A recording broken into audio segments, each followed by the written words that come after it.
Hare Krishna, dear devotees, please accept my humble obeisances. All glories to Srila Prabhupada, all glories to Guru Maharaj. I welcome all of you to His Holiness Candramauli Swami daily class. Thanks very much for joining. And today we have our pleasure to have His Grace Bhutabhavana Prabhu, who is going to enlighten us on Srimad Bhagavatam, Canto 1, Chapter 14, Verse 11.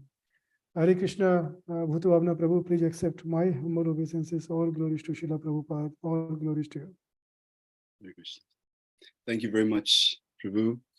Hare Krishna to everyone. So, yes, we will we'll look at first canto, chapter 14, text number 11.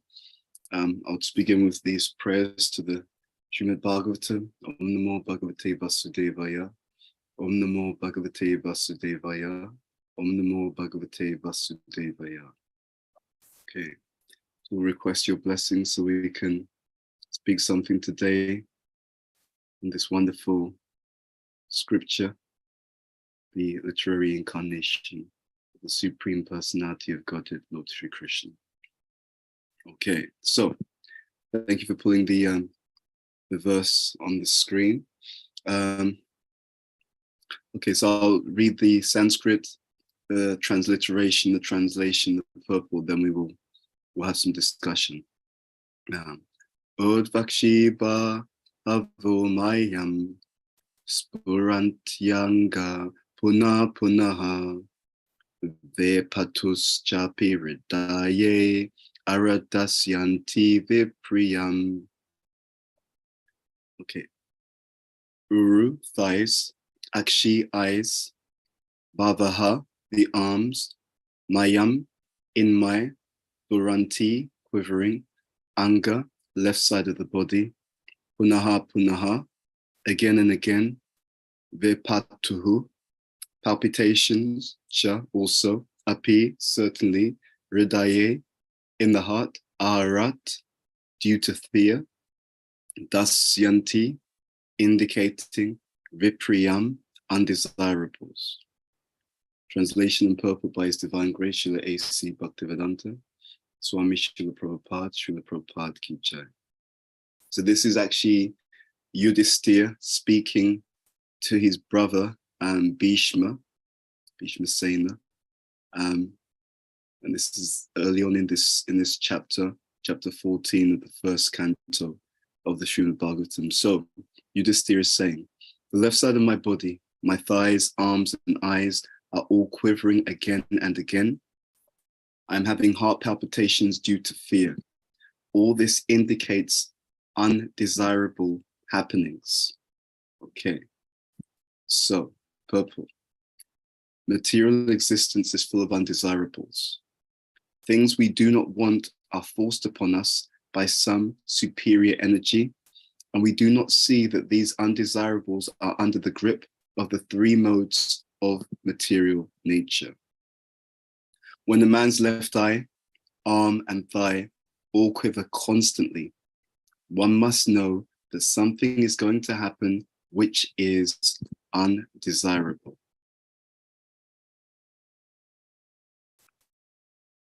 These undesirables are compared to fire in a forest.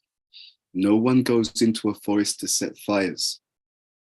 But fires automatically take place in the forest, creating inconceivable calamities for the living beings of the forest. Such a fire cannot be extinguished by any human efforts. The fire can be extinguished only by the mercy of the Lord, who sends clouds to pour water on the forest. Similarly, undesirable happenings in life cannot be checked by any number of plans. Such miseries can be removed only by the mercy of the Lord, who sends his bona fide representatives to enlighten human beings and thus save them from all calamities. It's a very, very powerful verse in purport, full of very good, very real advice. So what we'll do is we'll say Mangalacharan, and then we can have some discussion on these key points, and then we'll have some time for Q&A at the end as well. Omagyanathamarandasya Gyananjana Shalakaya Chakshu Militam Yena Tasmay Shri Gurave Namaha Sri Chaitanya Manobhishtam Stapitam Yena Bhutale Swayam Rupakadamayam Dadati Swapadantikam Vandeham Sri Guru Sri Utapadakamalam Sri Gurun Vaishnavamscha Sri Rupam Sagrajatam Sahagana Rakanatam Vitam Tvam Sajivam Sadvaitam Savadutam Origina Sahitam Krishna Chaitanya Devam Sri Radha Krishna Padan Sahagana Lalita Sri Vishakam Vitamscha Hey Krishna Karuna Sindhu Dina Bandhu Jagatpate Gopisha Gopika Kanta Radha Kanta Namustate Tapta Kanchana Gaurangi Radhe Vrindavaneshwari Rishabhanu Sutta Devi Pranamami Hari Priye Panchakapatarubhyascha Kripa Sindhu Bhyevacha Patitanam Bhavanebhyo Vaishnavebhyo Namo Namaha Sri Krishna Chaitanya Prabhu Nityananda Sri Advaita Gadadhara Sri Vasadi Gaura Bhaktavinda Hare Krishna Krishna Krishna Hare Hare Hare Rama Rama Rama Hare Hare Narayana Namaskritya Naranchai Vadarottam Devim Saraswatim Vyasam Tat Ojayam Udirayat Nasta Prayeshu Bhadreshu Nityam Bhagavata Sevaya Bhagavati Uttamashloki Bhakti Bhagavati Naishtaki. Hare Krishna. So I want to say it's an honor to be with all of you. Actually, let me just say a quick prayer to my spiritual master.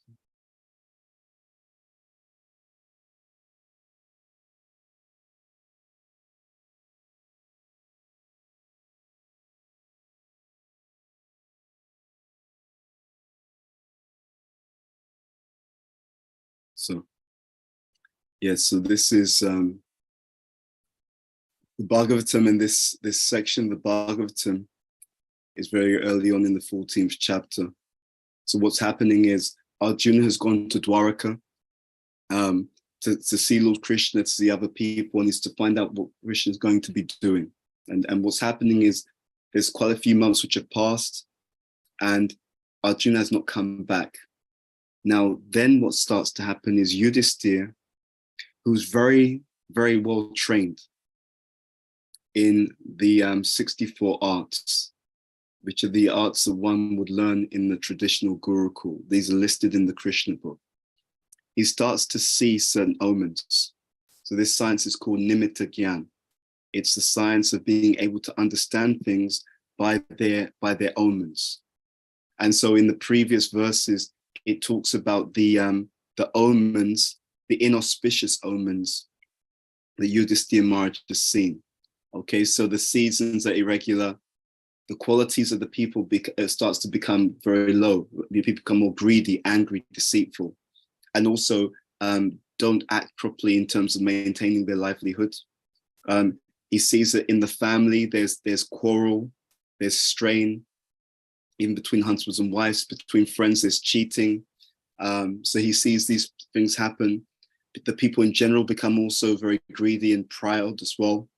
Okay, and now seeing all of this, he then speaks to his younger brother, and he mentions how he sent Arjuna to Dwaraka, and it's been 7 months, but Arjuna's not returned, and says, I don't actually understand what's going on. And then he has this question in his mind, and actually expresses this: is he going to quit his earthly pastimes? Is Krishna going to leave, basically? Now he makes an incredibly significant statement.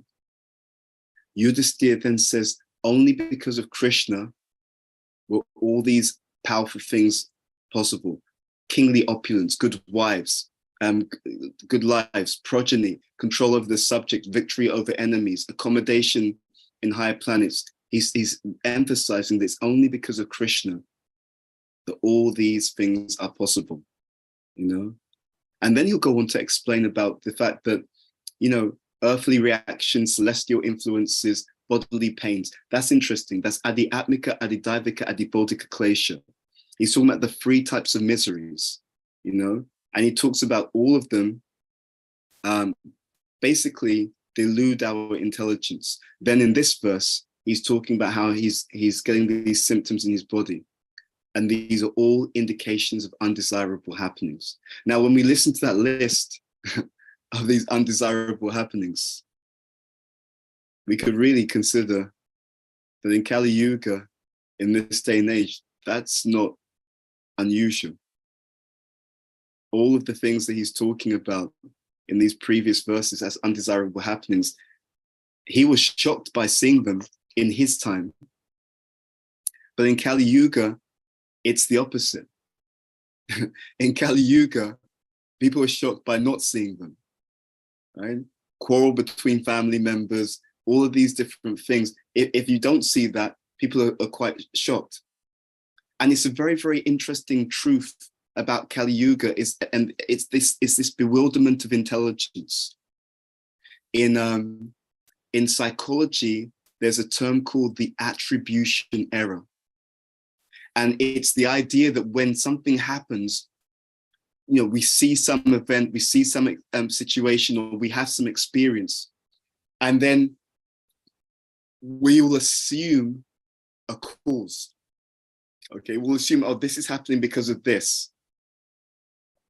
And it's one of the most dangerous things in life, to live in the world and to not have this transcendental knowledge. It's so dangerous. Why?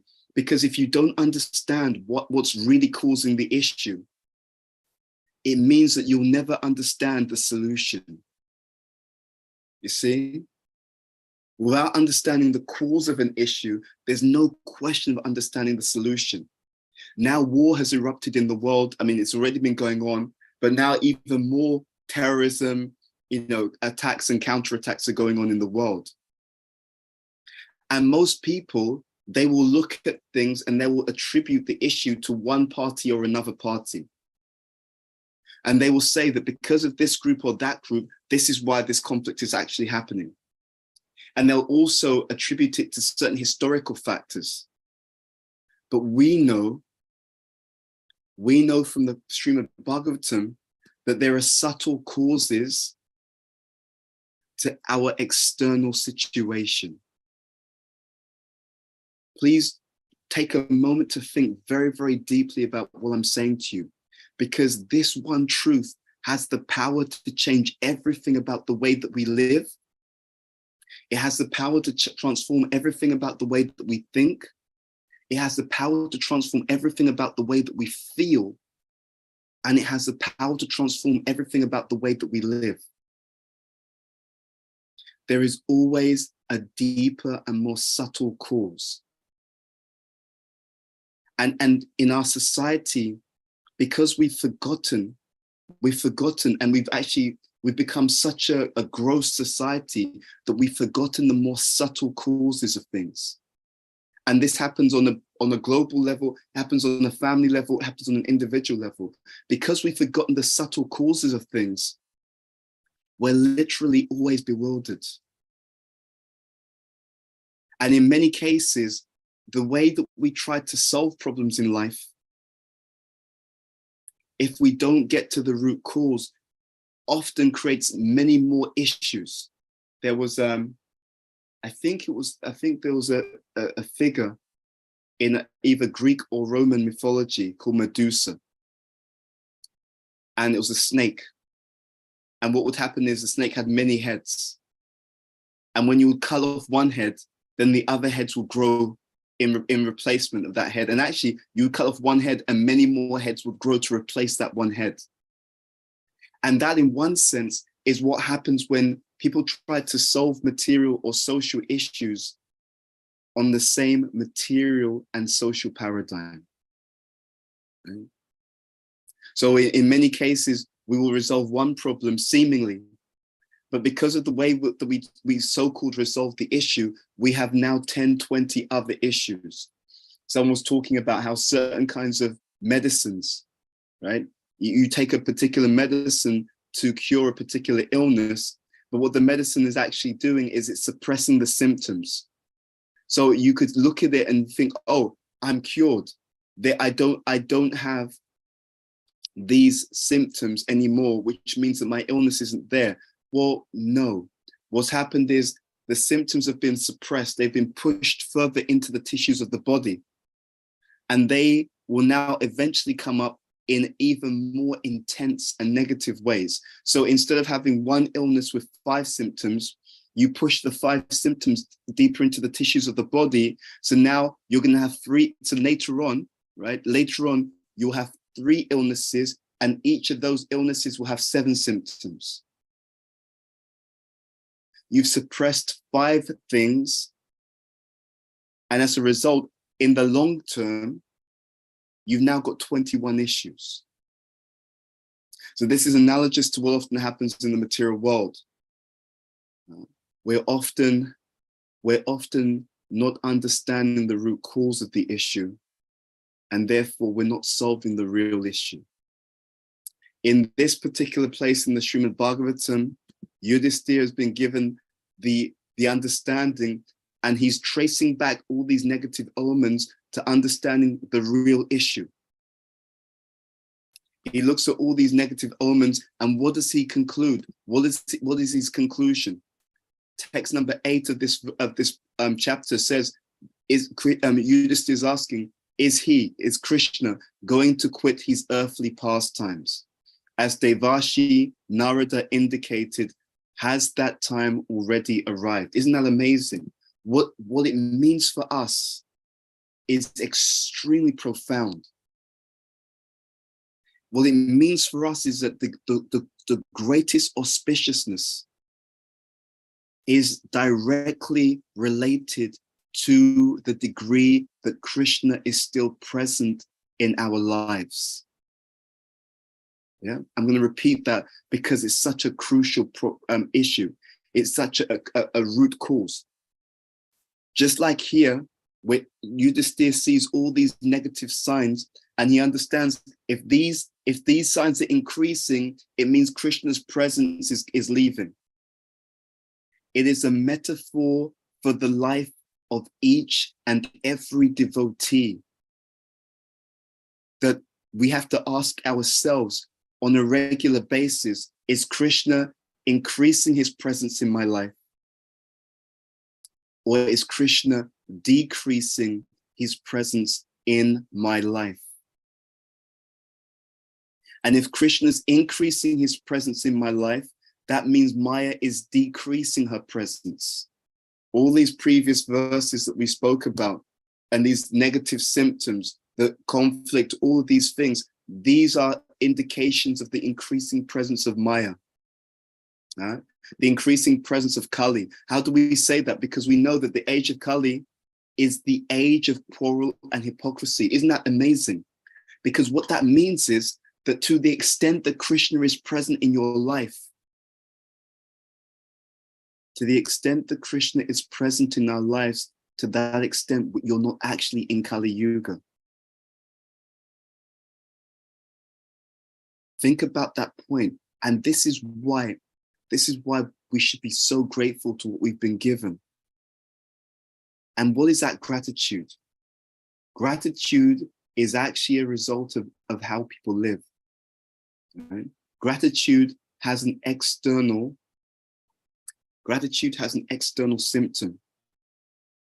The symptom of gratitude is that one takes full advantage of what one has been given.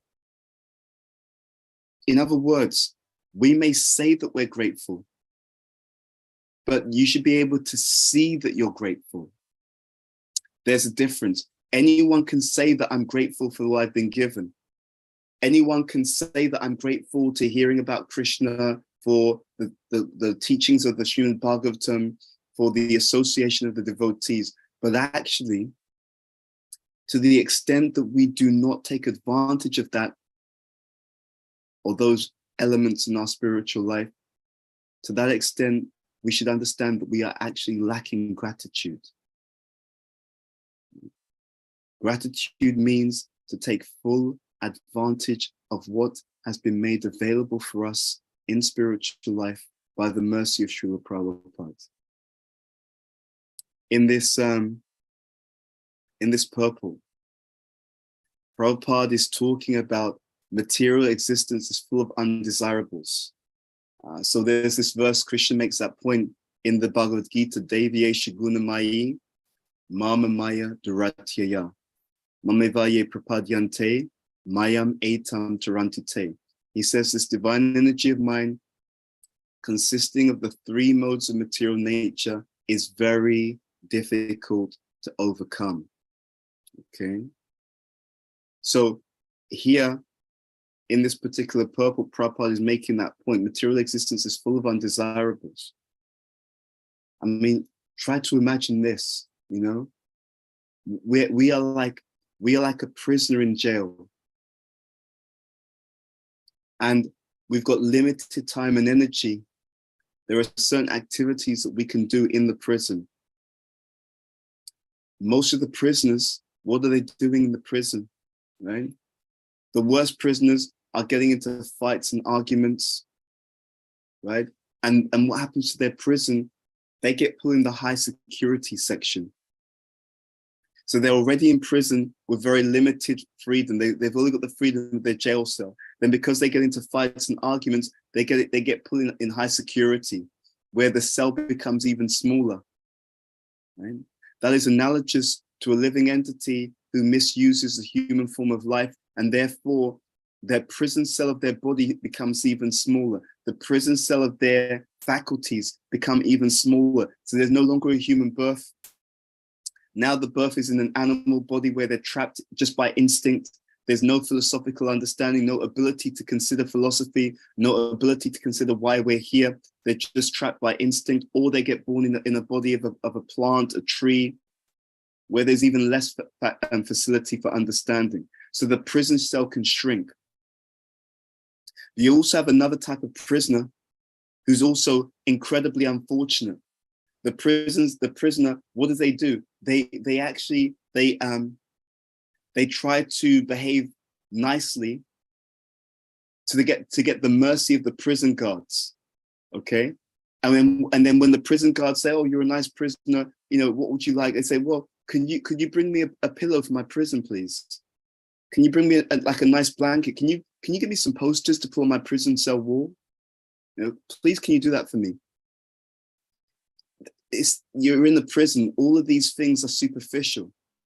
It doesn't change the fundamental nature of that person's situation. But a devotee does something very different.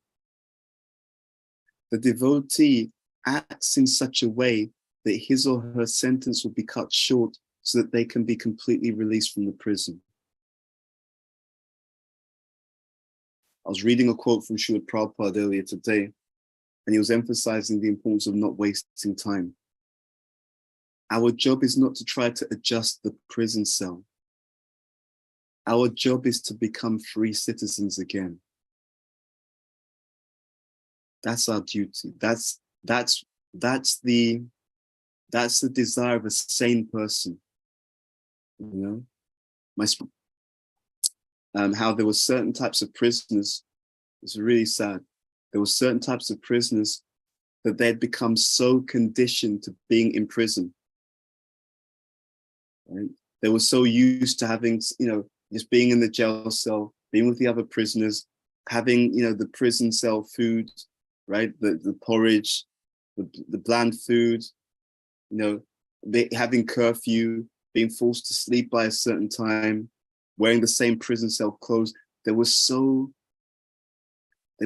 conditioned to taking that as normal that they couldn't function living outside of the prison. So what would they do? When their sentence had been completed, they were told, "You have to leave." They didn't want to leave. They were told, "No, you have to leave. Your sentence has been completed." They were kicked out of the prison. So what would they do? They would go to a local store, right? They would smash the store window, and then they would just stand there, waiting for the store owner to call the police, so the police would come and arrest them, and then do what with them? The police would come and arrest them and put them back into the prison. There is a story in the Bhagavatam where a king wants to understand the nature of Maya. And he asks all of his advisors, "Please explain to me the nature of Maya." And different advisors try different explanations, and the king is not satisfied with any of those explanations. And then one very wise advisor says to the king, "King, come with me. I will show you the nature of Maya." So his advisor goes into the courtyard, and the advisor approaches a tree, and the advisor puts his arms around the tree and just links his arms on the other side of the tree so that he's hugging, literally he's hugging the tree, or his arms are around the tree. And having put his arms around the tree, the advisor starts shouting, "Let me go, let me go, let me go." And the advisor says to the king, he said, "This is the nature of Maya." He said, "It's not so much that Maya is holding on to us. It is actually more the case that we are holding on to Maya." When I think about this and I think about my own life, I see how many ways, shapes, and forms in which I've held on to Maya. How many ways and forms I've held on to Maya, gross Maya or subtle Maya. And it's only possible by willful lying. What is that willful lying? It is the lie that something else can make us happy apart from Krishna. When we engage in material activities, not just material activities, when we approach anything in a material way, we're denying a truth. What's the truth? You see, it all comes down to this formula of what's actually desirable. It all comes down to this formula of what will actually give true happiness. The material energy, as Prabhupada is saying in this purport, is actually full of undesirables, and you can't check it by trying to control it. That's the amazing thing about the material world. You can try to control the material world as much as you want, but actually the material world will control you more. The more you try to control Krishna's energy, the more you'll be controlled by Krishna's energy, consumed by Krishna's energy. That's actually what's going on. That's actually what's going on. If you look scientifically at what's going on, you'll see that anyone who tries to get into a wrestling match with the material energy of Krishna and try and force it to act this way. No, you should act like this for me. You should do this so I can enjoy it. You see that the more someone tries to do that, the more they actually become controlled by that energy. And what is it that's within us that tries to make us control this material energy? It's our false ego. What does false ego mean? It means I want to be the controller and the enjoyer. And why do I want to be the controller and the enjoyer? Because I'm ignorant. What am I ignorant of? It's very interesting. Prabhupada in Krishna book, part 1, he explains in one place in the Krishna book, he says that the devotees of the Lord enjoy hundreds of thousands of millions of times. He says millions of times more than the Lord himself. We don't understand that actually there's more bliss in being the servant than there is by being the served. You see? That's what we don't understand. And therefore, that understanding, that ignorance, that lack of understanding is shown by the degree to which we try to do materialistic activities. Okay. Now, of course, that's not the same as doing an activity, but for Krishna's pleasure. We can engage everything in Krishna's pleasure. Even our work can be engaged for Krishna's pleasure. But when I'm trying to actually do something for the satisfaction of my senses, it's not touching the soul. The soul is not being stimulated. The soul is not being nourished.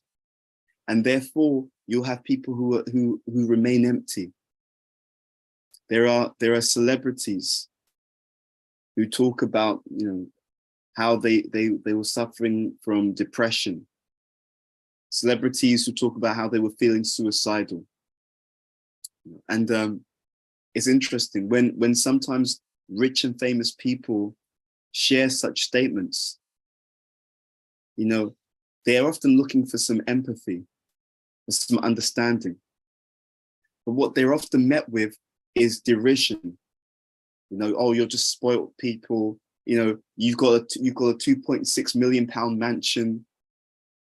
You're world famous. You can fly here, you can fly there, and you're complaining and, you know, talking about your depression and, you know, what have you got to be depressed about? I know someone who can't pay the bills, or I know someone who's living in a poor situation, you know, but actually those rich and famous people are correct. You see, the people who are criticizing them, why are they criticizing them? They're criticizing them for the same reason, which is that they're ignorant about what's truly going to make someone happy.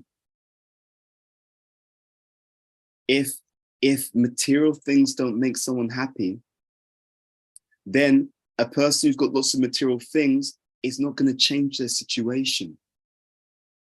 They are still going to be unhappy. See, what happens is people who don't have lots of material opulences, they again, attribution error. The people who don't have many material opulences, they think, wow, you know, if only I had a big house, if only I had, you know, this many, you know, adoring fans, if only I could fly here and there, then I would be really, really happy. So the poor people think that I would be happy if I was a rich person. But the rich people, they used to be poor. They thought that when they were poor, that the reason I'm not happy is because I'm not rich. Then they became rich. And when they became rich, they became even more depressed because they spent their life being poor, thinking I'll be happy when I become rich. Now they become rich and they're still not happy. They think, oh, I was wrong. Everyone gets the formula wrong. That's our trouble. Everyone gets the formula wrong because we don't understand the root cause. You see? There's a bridge to this.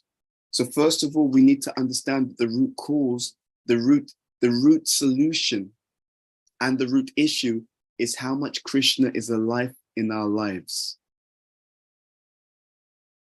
Yeah, but there's also a question of how we do things according to Krishna's instructions. There are many devotees who are Krishna conscious and not Krishna conscious. There are many devotees who understand I've got to practice Krishna consciousness. That's the first thing. That's the success. That just the fact that I know that is important. But then how they practice it, that also over time should become more and more expertly done. So you can practice Krishna consciousness, but not practice Krishna consciousness in the Krishna conscious way. In other words, you can practice it, but you may apply the philosophy in a way that's not really so well done according to who you are, where you are, your situation. That is why we need guru. That is why we need guru. It's not just a question of saying, I'm Krishna conscious. Okay, how do you make sure that you're Krishna conscious? How do you make sure that you arrange your life, you arrange your interactions, you arrange your relationships so that you can be Krishna conscious? And that's why you have this Anya Bilasata Shunyam, Gyana Karma Navritama, Nukul Yena Krishna Nu, Shilanam Bhakti Uttama. Right? This first class devotional service, an activity done favorably for Krishna's pleasure. Right? We're meant to arrange our life in a way that we can be Krishna conscious our whole life. Prabhupada says one must mold one's life such that it can be Krishna conscious for one's whole life. In this purport is very, very interesting. Prabhupada makes this statement, such a fire, that means material existence, cannot be extinguished by any human efforts. You see? And he'll go on to say, undesirable happenings in life cannot be checked by any number of plans. That's very, very significant. In the subtle body, the faculty that allows us to plan things is the intelligence. So when he says these undesirable things cannot be checked by any number of plans, that means by material intelligence, by material calculation, no one is going to be able to stop all these undesirable things happening. You see, you'll notice that often the most materially intelligent people, thought since human civilization has been here, have been trying to find different ways of stopping undesirable things happening. They've been trying to find ways, and even there'll be arguments that, things are really good now, things are really fantastic, people live longer, all that kind of stuff. And they'll try to say that therefore we're progressing and everything's going to get better. Actually, it's not true.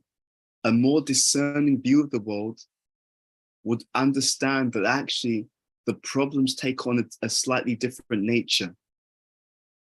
You see, even in recent decades, what you found was that the issues were more external to the body, right? So sometimes there'll be epidemics, people would have polluted water and stuff like that. But they had a certain peace of mind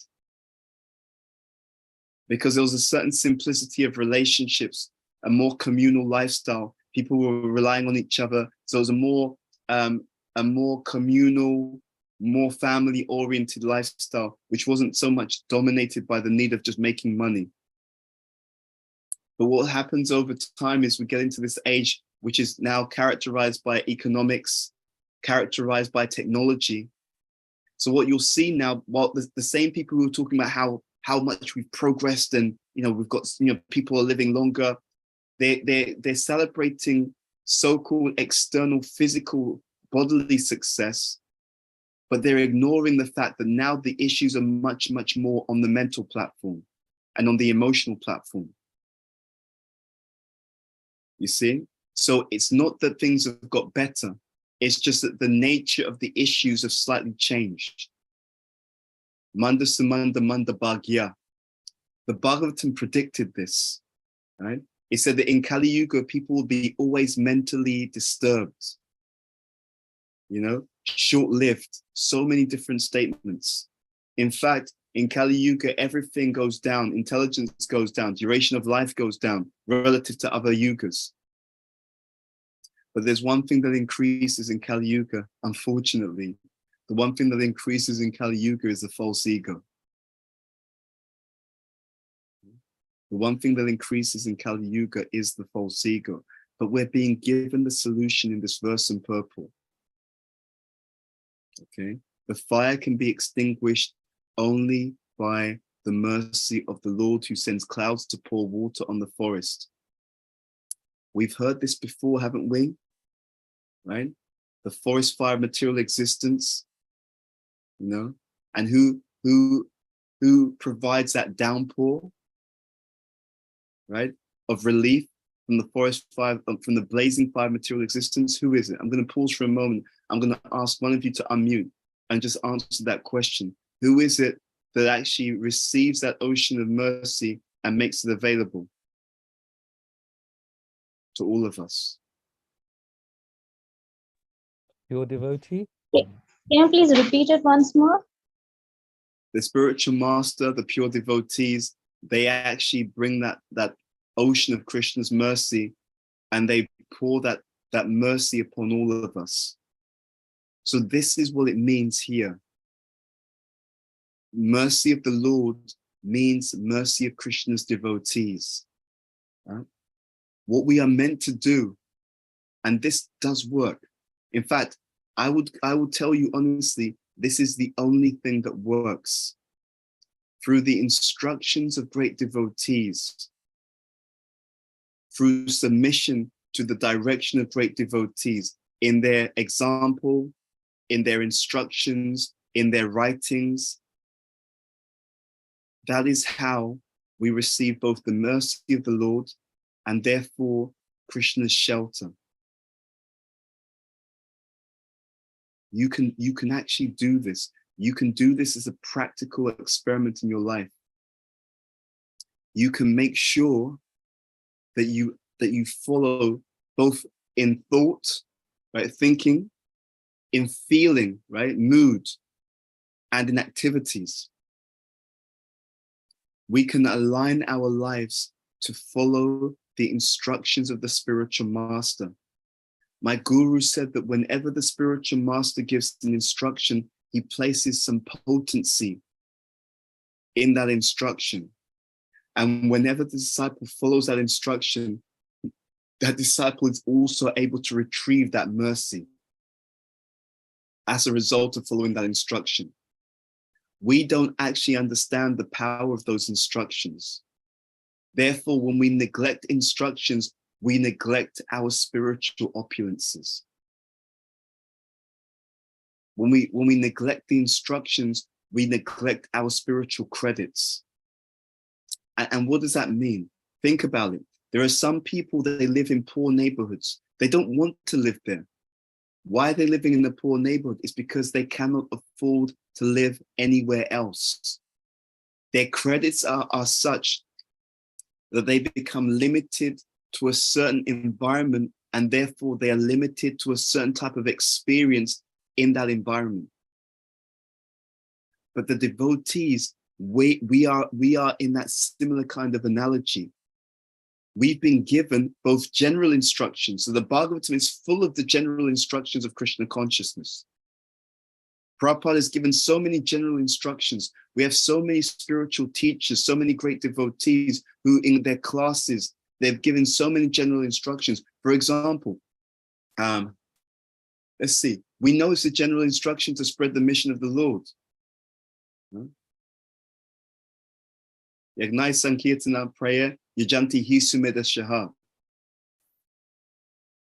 We know that we are meant to give this Nam, engage in this Nam Sankirtan, in this congregational chanting of the holy names, and to give the holy names and to give Krishna consciousness to everyone. That's a general instruction. So every time you do that, every time you do it with the right motive for Krishna's pleasure, for Guru's pleasure, for Vaishnava's pleasure, you gain huge spiritual credits. General instruction. We also know that we have specific instructions given to us by our spiritual masters, plural. Shiksha gurus, Diksha gurus, pure devotees. Every time we fulfill those instructions, again, huge, especially if it's done, we follow the instruction for their pleasure. Huge spiritual credits will come. And then what happens to you as a result of that? You start to live somewhere else. Because you've got more and more credits, you no longer live in the poor place. What's that poor place? The poor place is material consciousness. You live where your consciousness is. You understand? We live where our consciousness lives. Depending on your consciousness, heaven can be hell and hell can be heaven. We live where our consciousness lives.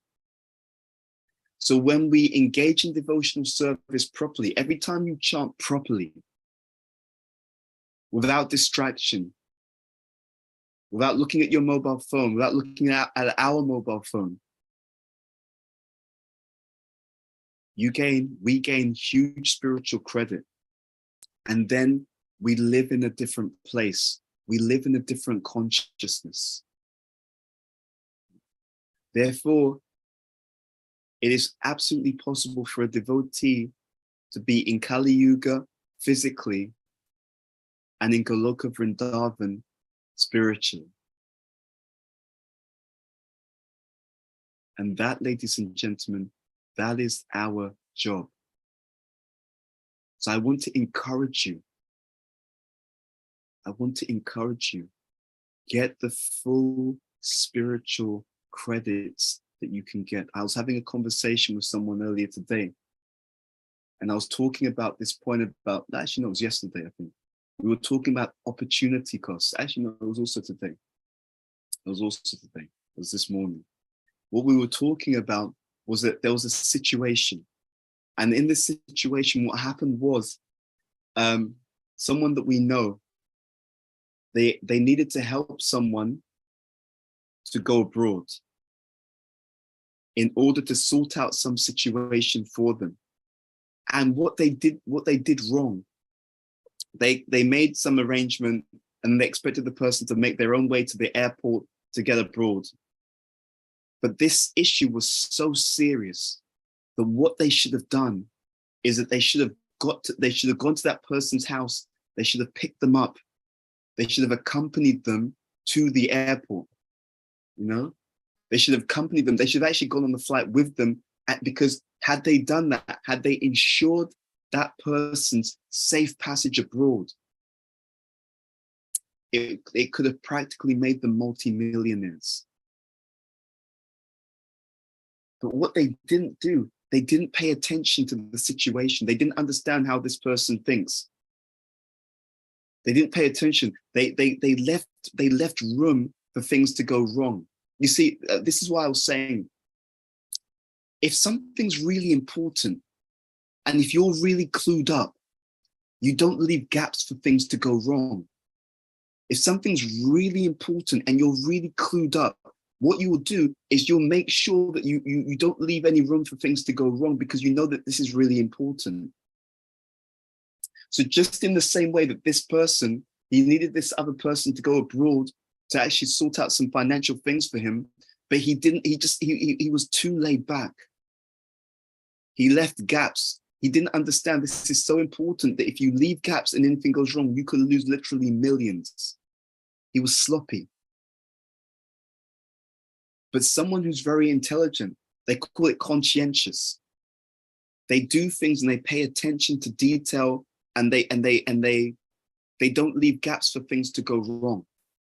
So Srila Prabhupada was told by one of his disciples about how they were in India once, and they were on the train. It was really busy. They had a seat, but the train was really busy. And then, you know, they wanted to be compassionate. There was some, you know, some older person who got on, and there was a slight gap. There was a little bit of space next to this devotee. So I thought, I'll just tell that person, yeah, you can come and sit next to me. Okay. So that man, you know, who was told, yeah, you can come and sit next to me, he squeezed in next to the devotee. Then he called his wife and asked her to squeeze in next to him. And then she called the kids to squeeze in next to her. And the devotee said that practically, even though there was a little bit of space and he let this man in, he ended up being forced out of his seat because of the man and the family who squeezed in. And Prabhupada said something very, very instructive to him. When Prabhupada heard this had happened, he said, yes, he said, that's like Maya. He said, if you give Maya an inch, she will come in and take over everything. That's what he said. If you give Maya an inch, she will come in and she will take over everything. So we have to understand that where we live is based upon our consciousness. That's why you have people who live in Beverly Hills, so-called rich, wealthy environments, and they're suicidal. Every day is a struggle and they feel like killing themselves. And you can have someone living in some very, very rural or poor, seemingly poor village in India, and they're in so much ecstasy, they just don't know what to do with themselves. We live where our consciousness lives. And what determines our consciousness is the degree of our spiritual credits. And what determines our spiritual credits is the degree to which we serve Krishna for his pleasure and for the pleasure of his devotees. This is the magic formula. Our happiness, our fulfillment, our life experience is all based upon the quality of our consciousness. So we have to get that right. And we get that right by how we deal with devotees every day, how we deal with other people every day, We get it right by how we fulfill the instructions of the spiritual master. We get it right by how we read, how we think, how we serve, how we hear, how we chant. And every day is an opportunity to gain unlimited spiritual credits. So please, we should not waste time. Excuse me. We should take our happiness seriously. And we should remember that whenever we act in material ways, we're losing our spiritual credits, or we're losing, let's say, the opportunity for spiritual credits. They talk about this idea that time is money. So let's say that you're a business owner. So you're employing someone in your company to do a job. Okay, let's say that you're paying them £1,000 a day to do some job for you. No, let's say you're paying them £1,000 a day. So every day that they're in the office, but they're not doing any work, they're costing you £1,000 because you're paying them, but there's no output, right? Nothing comes, So the money's coming in, but it's being wasted. So in the same way, every day that we live, that we don't use that day for spiritual advancement, that day that we're using for material things instead of spiritual things, it's costing us our eternal spiritual ecstasy. It's costing us. They call this in economics opportunity costs. Okay, it means that whenever you don't use your time for spiritual life, what you're doing is you're missing out on the spiritual ecstasy that would have come if you had used that same time for something spiritual. Every day that you don't use your day for spiritual life, you're missing out on the spiritual consciousness that would have made you fearless and transcendentally wise. Every day that you don't use your life for spiritual life, you're missing out on that transformation which would have allowed you to be free of the bodily identification, so that at the time of death, you would have absolutely no fear, because you would be already transcendental to the body. So nothing's neutral. Nothing's neutral. Every day that we don't use in spiritual connection, what we're going to do is we're making it much more likely that at the time of death, we won't be at a high level of spiritual advancement.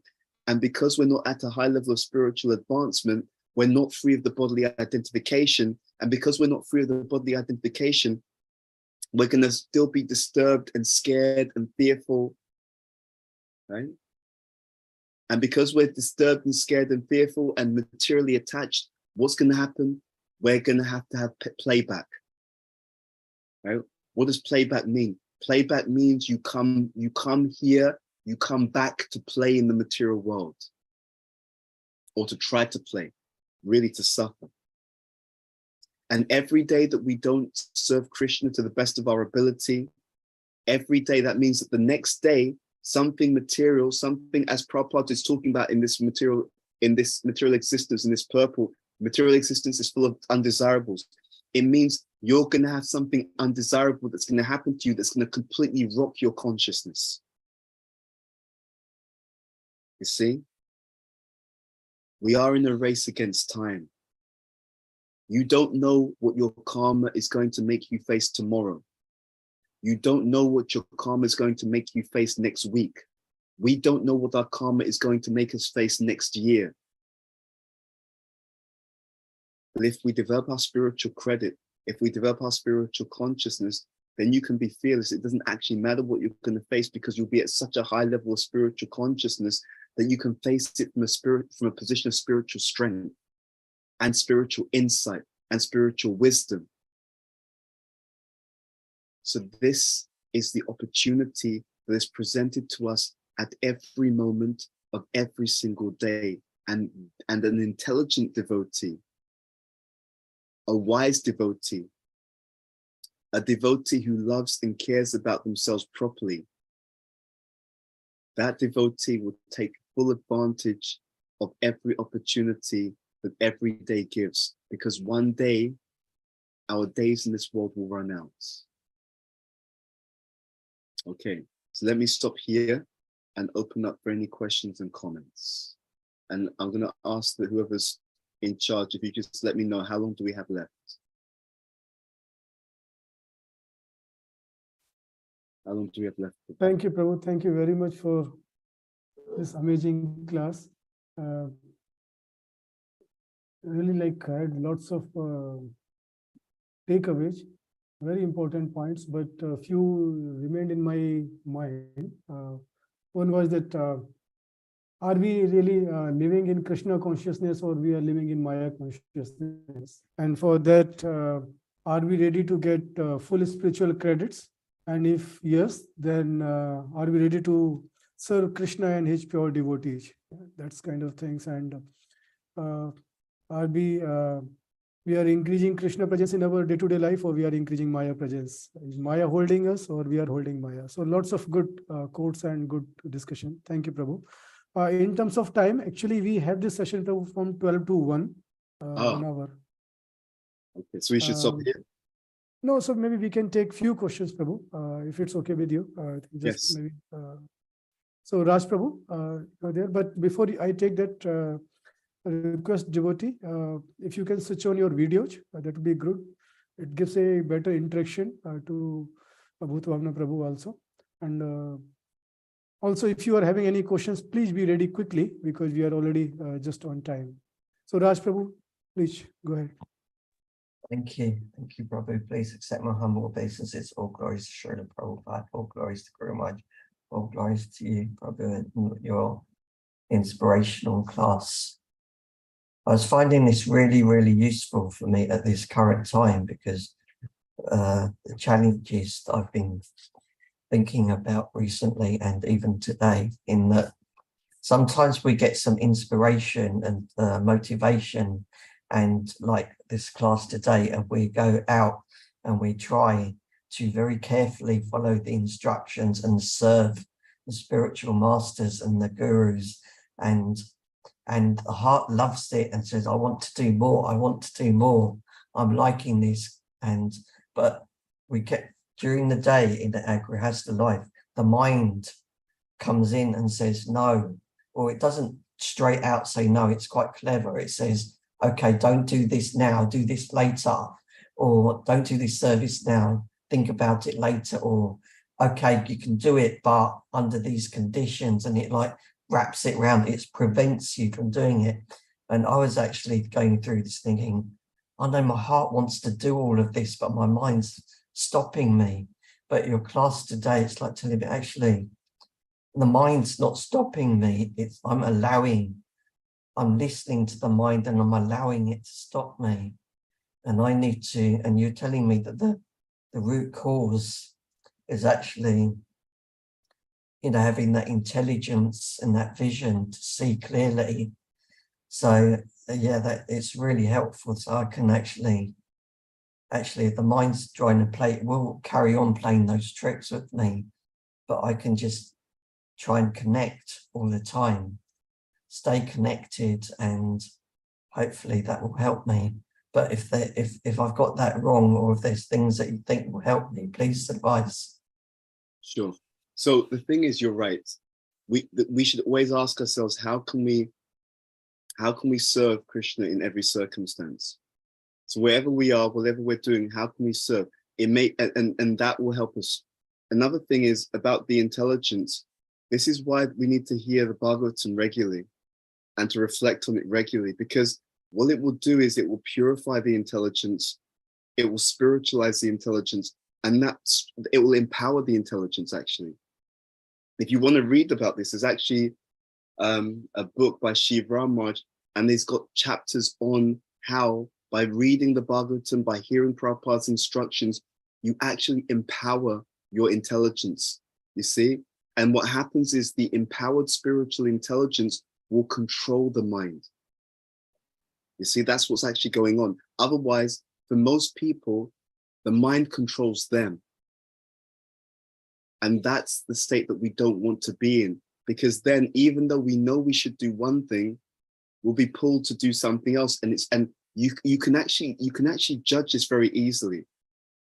If you find, to the extent that we find that the mind controls us rather than us controlling our mind, that's the extent to which we are not doing enough to empower the spiritual intelligence. You see, it's a subtlety in spiritual life. It's not just a question of doing something. You're meant to do it to the degree that it gets you the result that you need for your spiritual progress. You see, it's like this. To use an analogy, people want to get a job. Okay, it's not just a question of getting a job. If you know that, right, the mortgage costs this much, the outgoings in the house costs this much, you know that you're going to have to earn a certain amount of money to maintain your household. So people who are not conscious, they just go and get a job. But people who are conscious, they know that I need to earn this much because we're living here and the house costs this and the kids cost this. You see? So you should know you should be able to be conscious. What's the effect of my practice in Krishna consciousness? And if you watch, that's why Prabhupada says we should be conscious before we can become Krishna conscious. If you pay attention, you'll see, right, today I was really able to control my mind. And I was really able to direct it. Then naturally the follow-up question is, what was I doing? Oh, right, I listened to 2 hours worth of classes today, or I read this much, and that worked. And then you understand, I need to read at least this much to keep my intelligence strong so I can control my mind. And there'll be other times where you saw my mind was all over the place. Oh, what was going on? Oh, I made offenses. So therefore my mind was more wild. I woke up late, so my mind was more in the mode of passion or ignorance. If you pay attention, you can see how much everything that Prabhupada writes is true. And you can see how much, what's the minimum that you need to do for your mind, for example, so that your mind goes along with you. Why do people have such difficult lives? What happens is people make bad choices because they let their mind get the better of them, especially devotees, right? Because with devotees, they're somewhat awakened by consciousness. So they'll know, I shouldn't really do this. But then the mind becomes so strong that they end up doing this or doing something that they shouldn't do. And then they have to pay for it in the longer term. So what happens is a very interesting comment I heard years ago. Hard choices, easy life. Easy choices, hard life. You see, that's how it works. When we just go along with the mind, right? Easy choices. No, I'm attached to this. I know we shouldn't do it in Krishna consciousness. Oh, but I'm just attached. Then you just go along with it. Then you pay so much more for that later on, right? Easy choices, hard life. So you did something short term that was easy, a bit convenient, but it was not in line with Guru Sadhu Shastra. So therefore, you pay a much bigger price over the long term, or the opposite. Or we can choose to do the thing which is in line with Guru Sadhu Shastra, which makes the long term much easier. Yeah, that's our choice. Yeah. Does that answer your question, Raj? That's really helpful, thank you. Well, can I ask a supplementary question? As I was thinking about how that's worked for me. Like yesterday, I went to like a morning program. I did not do my 1 hour of reading, and then I came home and I thought, I don't need to do my 1 hour of reading because I did something that's better. But then my mind was messed up for the rest of the day.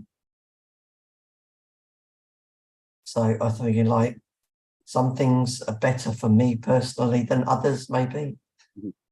Yeah. So Prabhupada says, generally, hearing is more transcendentally powerful, right? I mean, but both are important. Hearing and reading both are important. But the point is that it's also depending on how much you're attentive. Mm-hmm. You see, so even if you're reading or hearing, you have to do it attentively.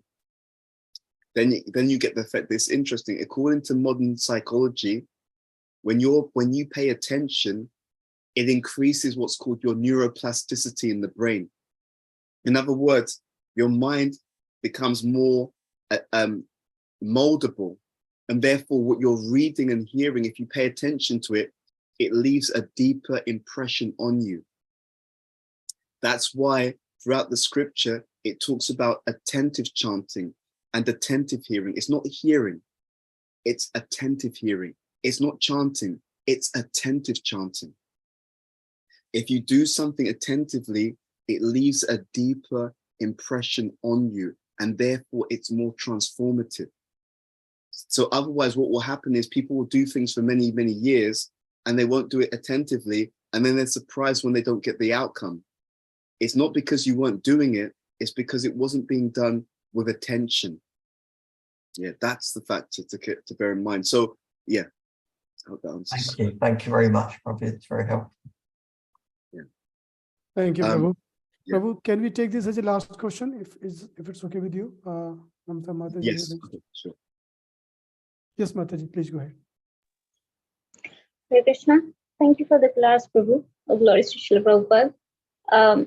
Actually, I have 2 questions. You can adjust if you can, please.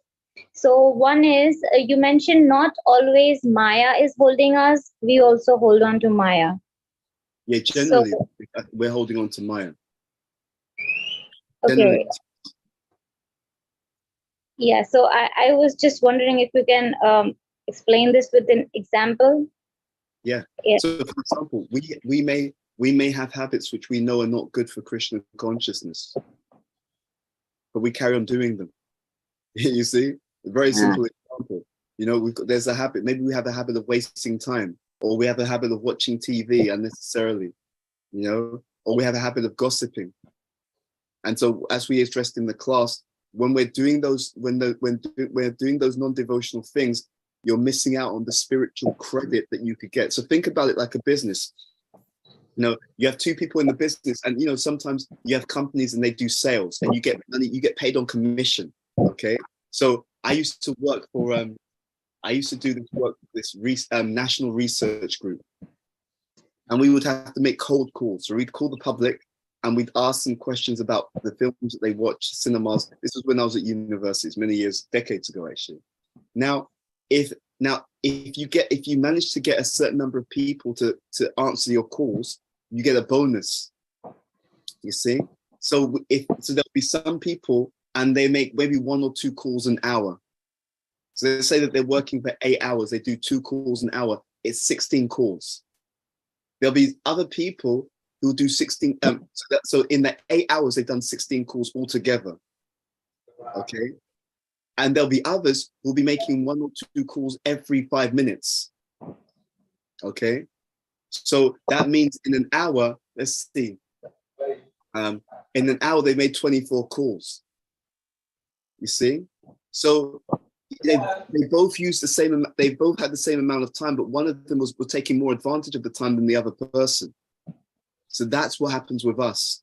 It's not just when we've got time, it's how much we're taking advantage. And so if we don't take advantage, what happens is you're potentially missing out on all the spiritual credit that you would get if you use that time for devotional service. You get a lot more spiritual credit, you get a lot more spiritual progress. And when I say that, I'm not talking about just direct, because sometimes we have family, we have work. So even in those things, you can do it indirectly. I can engage what I do in my work for Krishna. I can use the results of my work, the money from my work. I can use the skill from my work. Even in the office, I can be thinking about Krishna. While I'm doing my job, I can think about how the things that's happening at work, they remind me of what I read in the Bhagavatam, in the Bhagavad Gita, you know? So that's the point we're making. But if we hold on to materialistic activities, habits, interactions, then we're holding on to Maya in that way. Does that answer your question? Yes, Prabhu. Then the other way around, when Maya is holding us, that is the anarthas, how anarthas hold us. Is that generally it's just that we hold on to Maya. Generally, we hold. Maya can't hold on to us because Krishna is stronger than Maya. if we take shelter of Krishna, the Maya will leave us alone. Yep. But it's a question of how much we take shelter of Krishna. But there's only two options. It's either Krishna or Maya. So if I'm not taking shelter of Krishna, I'm choosing to let myself be held by Maya more. Okay, thank you. Is it okay if I ask one more question? I think it's been enough. Yeah, if it's a short question, Mataji, let's go ahead. If it's a long question, then maybe we can hold for Okay, next. so you mentioned that we shouldn't leave the room to go wrong. You mentioned about that. So since this is Kali Yuga and it's prone to happen, how can we not have this kind of situation? Yeah, it just means that when we do our Krishna consciousness, we should do it really with real quality. Leaving room for things to go wrong means that I do things in a lax way. You know, I serve in a lax way. I don't pay attention. See, if we understand that Krishna is the most lovable person and we're his servants, then when you serve someone, it's like if I want to serve you, and let's say I said Namrata, come and have a meal, but then I don't cook the food properly. You know, I don't watch the food; it burns. You know, I use poor ingredients. You know, I don't clean the vegetables properly, so they've got dirt on them. You know, then you won't come again because the food, it was burnt. It didn't taste good. You didn't cook it properly. You didn't follow the recipe properly. You use like the food, the vegetables you use, the vegetables were going off. So now when you eat them, you get sick. So I'm making a sloppy offering. I'm not paying attention. I'm not attentive to my offering. You see? And then that becomes a problem because it then damages the relationship. But if I want to serve to the best of my ability, if I want Namrata to come back happily for a meal next time, I make the best possible offering that I can. And because I keep practicing the best possible offering, next time it's even better because I keep doing it to the best of my ability. I'll end on this point. Krishna does not see so much what we give him. He sees how much we are holding back. You see? He sees how much we are holding back. So it's not we shouldn't worry. What we should do, what he's looking for is, did you do the best that you can? That's what it means to pay attention and to do it properly. Is just do the best that you can now. And because you do the best that you can now, next time you do it, it'll be even better because you're practicing your best all the time. Just like an Olympic athlete, they practice their best they can. And every time they become faster and faster and faster because they're always practicing their best. Yep. But they won't improve if they practice in a kind of laid back and sloppy way. They won't become a world-class athlete by practicing in a sloppy way. Does that make some sense? Yeah. Yes, thank you. Thank you very much. That makes sense. Hare Krishna. Thank you, Mataji. Prabhu, there is one question on the chat, but Yes. okay, thank you. So maybe we'll take this as a last question. Absolutely. Anna Mataji is asking, how can we prepare for death of others? Yeah, so we prepare for death of others. There's two ways to answer this. We prepare for death of others first by preparing for our own death. That means being a Krishna conscious example. Our example has an effect upon other people, whether we say something or not. So the first thing is to model that. See, in other words, in Kali Yuga, people don't care about the effect. They care about the cause. People don't care about the cause, they care about the effect. So if you tell people, oh, you should be Krishna conscious, that at the time of death, this will happen, many people won't take it seriously. But if they see Anna living a Krishna conscious life, being very inspired, being very deep, being very blissful, then they'll think, what's Anna up to? Anna, like, what are you putting in your tea? Like, how come you're so happy and blissful and inspired? And they'll be interested because they see what it's doing for you, and then then when you actually talk to them, they'll take it very, very seriously. That's the first point. The last point is that in terms of preparing for the death of others, then we can actually just be there for them. We can be an example of Krishna consciousness. There are certain things that we do at the time of death, so Tulsi, we can put Tulsi Mala around their neck. We can give them Ganga Jal in the mouth. We can put tulsi in their mouth also. All of these things help the soul to be prepared to go to their next destination in a way that they'll be able to make progress on their spiritual journey. You know, we can chant around them. These are the things that we can do to help other people prepare for death.